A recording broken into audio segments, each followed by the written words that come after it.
आज हम आपको बताने वाले हैं दुनिया की एक ऐसी जगह के बारे में जहां आम इंसान के लिए सरवाइव कर पाना मुश्किल ही नहीं, आप नामुमकिन भी कह सकते हैं, जहां जीवन माइनस में गुजरता है।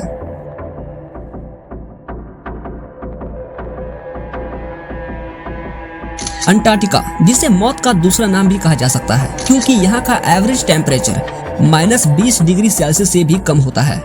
दोस्तों, एक ह्यूमन बॉडी का नॉर्मल टेम्परेचर 37 डिग्री सेल्सियस होता है। अगर शरीर का 2 डिग्री सेल्सियस टेम्परेचर भी घट जाए तो उससे हाइपोथर्मिया जैसी बीमारी हो सकती है। हाइपोथर्मिया एक ऐसी बीमारी है जिसका सही से इलाज न होने पर इंसान की जान तक जा सकती है। तो सोचिए उस कॉन्टिनेंट के बारे में जहां आसपास सिर्फ बर्फ ही बर्फ हो और हवाएं 160 किलोमीटर प्रति घंटे की रफ्तार से चलती हो, तो वहां जीवन कैसे होता होगा। दक्षिणी गोलार्ध में स्थित अंटार्कटिका एशिया, अफ्रीका, उत्तरी अमेरिका और दक्षिणी अमेरिका के बाद यह पृथ्वी का 5वां सबसे बड़ा महाद्वीप है।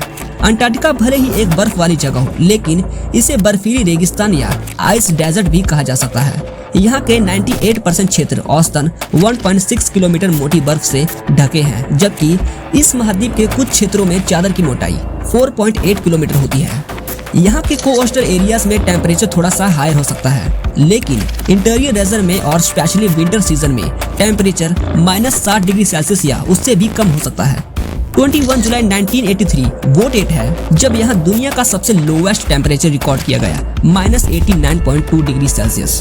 आर्कटिक सर्कल के ऑपोजिट साइड में स्थित अंटार्कटिका दुनिया का साउथर्न मोस्ट कॉन्टिनेंट है और सबसे ठंडा स्थल भी।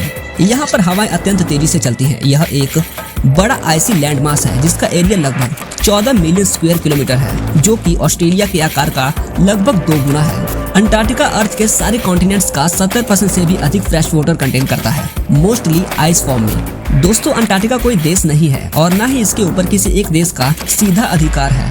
अंतर्राष्ट्रीय समझौते के अंतर्गत अंटार्कटिका को एक अंतर्राष्ट्रीय उपकरण माना गया है, जिसका अर्थ है कि इस पर किसी एक देश का सीधा राज्य अधिकार नहीं है। अंटार्कटिका को शांतिपूर्वक उपयोग के लिए रखा गया है और यहाँ पर किसी भी प्रकार के मिलिट्री एक्टिविटीज, मिनरल माइनिंग और इंडस्ट्रियल डेवलपमेंट को रोका गया है। अंटार्कटिका के अधिकांश हिस्से को केवल साइंटिफिक रिसर्च के लिए ही रिजर्व किया गया है। आपको बता दें कि 1 दिसंबर 1959 में अंटार्कटिका ट्रीटी साइन किया गया, जिसके तहत अनेक देश ने इस क्षेत्र के उपयोग पर भेदभाव नहीं होने का समर्थन किया है। इस समझौता में शामिल देश समझौता के अनुसार अंटार्कटिका में किसी भी प्रकार के राज्य अधिकार को नहीं मानते हैं। अंटार्कटिका ट्रीटी सिस्टम ने एक नंबर ऑफ प्रोटोकॉल्स और एग्रीमेंट्स को भी शामिल किया है, जिनमें एनवायरमेंटल प्रोटोकॉल्स भी शामिल है, जो किसी भी तरह के एनवायरमेंटल डिस्टर्बेंस को रोकने के लिए है।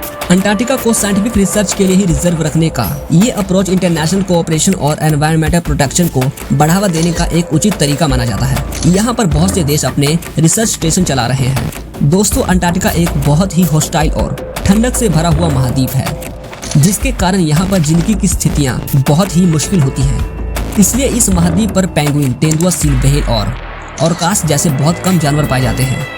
और यहाँ 100 से ज्यादा ज्वालामुखी भी है, जिनमें कम से कम 2 सक्रिय ज्वालामुखियां हैं। और इन ज्वालामुखी को लेकर वैज्ञानिकों ने चेतावनी दी है कि अगर इन ज्वालामुखियों में विस्फोट हुआ तो इससे दुनिया भर के समुद्र में जल स्तर बढ़ सकता है।